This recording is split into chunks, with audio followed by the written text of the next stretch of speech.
Channel of Vadodara.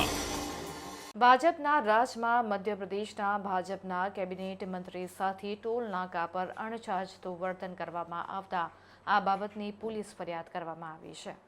Akhil Bharatiya વીર ગુર્જર સમાજ મહાસંઘ ગુજરાત પ્રદેશ ગુર્જર સમાજના cricket મેચના આમંત્રિત તરીકે મધ્યપ્રદેશના રાજ્યના બીજેપી સરકારના કેબિનેટ મંત્રી રઘુવીરસિંહજી સુરતમાં પધાર્યા હતા અને ગુજરાતમાં આવ્યા। તે સમયે એમના ગાડી નંબર MP09F6700 અને ડ્રાઈવર અને સંબંધી તેમજ સેક્રેટરી લાલ ગુર્જર સાથે હોય।